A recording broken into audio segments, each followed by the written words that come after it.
فَإِذَا قَضَيْتُم مَنَاسِكَكُمْ فَاذْكُرُوا اللَّهَ كَذِكْرِكُمْ آبَاءَكُمْ۔ جب مزدلفہ سے بھی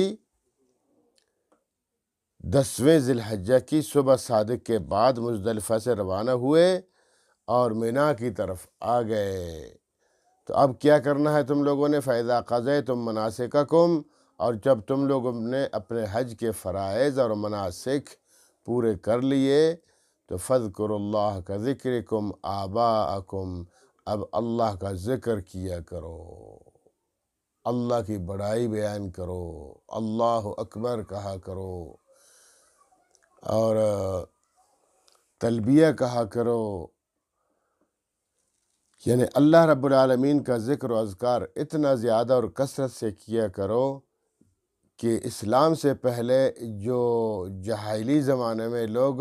اپنے آبا و اجداد کی تعریف کیا کرتے تھے، بلکہ وہاں مینا میں بازار لگتے تھے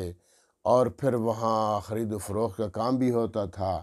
پھر جو بڑے بڑے لوگ ہوتے تھے وہ پھر اپنے آبا و اجداد کی تعریف کروانے کے لیے شعراء کو بلاتے تھے، پھر شعراء پر پیسے پھینکتے تھے، پھر ان کو جناب کہتے تھے کہ میرے آبا و اجداد کی تعریف خوب کیا کرو، جھوٹی تعریفیں۔ جیسے آج کل یہ جو ہمارے نعت خواں ہیں ماشاءاللہ، 2 غلطیاں ہیں ان میں۔ ایک غلطی یہ ہے کہ اللہ کے رسول کی تعریف کرو، بے شک یہ ایمان کا حصہ ہے، لیکن اللہ کے رسول کو اللہ مت بناؤ۔ دعا مانگو تو اللہ رب العالمین سے، یہ مت کہا کرو کہ اے میرے پیغمبر مجھے حج کے لیے بلا دے۔ حج پہ بلانے والا، کام بنانے والا اللہ ہی ہے، اللہ کو یاد کیا کرو، پیغمبر صلی اللہ تعالی وسلم کی تعریف بے شک کیا کرو۔ ایک تو یہ ہے کہ اللہ کے رسول کو اللہ بناتے ہیں، جو صفات اللہ کی ہے وہ نبی پاک میں بناتے ہیں، یہ نعت نہیں ہے، یہ پیغمبر صلی اللہ علیہ وسلم کی توہین ہو رہی ہے، نعت نہیں ہو رہی، تعریف نہیں ہو رہی۔ اور دوسرے نمبر پر پھر جناب پیسے کے لیے سب کچھ ہوتا ہے، بعض لوگ ہیں جناب آ کے جناب پیسے پھینک رہے ہوتے ہیں گھما کے، عجیب تماشا بنایا ہوا ہے۔ تو یہ بندہ کیوں ایسا کر رہا ہے؟ دکھانے کے لیے کر رہا ہے، ثواب کے لیے تھوڑی کر رہا ہے۔ ثواب کے لیے اگر اس بندے کو اس نعت خواں کی نعت پسند آ گئی، بہترین نعت پڑھی اس نے، تو وہ بعد میں بھی پیسے دے سکتا ہے، جا کے ہاتھ میں تھما دے کہ محترم یہ آپ نے بہت اچھی نعت پڑھی تو یہ پیسے لے لو۔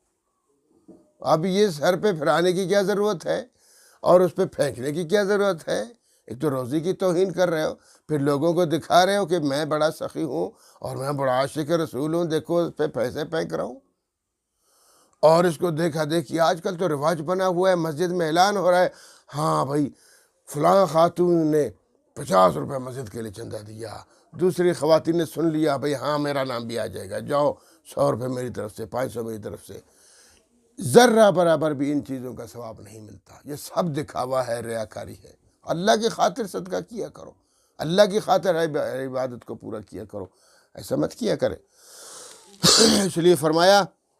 فَإِذَا قَضَيْتُم مَنَاسِكَكُمْ، جب تم اپنے مناسک حج پورے کر چکو تو فَاذْكُرُوا اللَّهَ، پھر اللہ کو یاد کرو، كَذِكْرِكُمْ آبَاءَكُمْ، جیسے ایک زمانے میں تم اپنے آباء و اجداد کا ذکر یہاں کیا کرتے تھے مینا میں، او اشد ذکرہ، بلکہ وہ تو کیا ہے، آباء و اجداد کا ذکر کیا ہے، اس سے بھی زیادہ اللہ رب العالمین کی تعریف کیا کرو، اللہ رب العالمین کی بڑائی بیان کیا کرو، اللہ رب العالمین کا ذکر کیا کرو، یہی تو دین ہے۔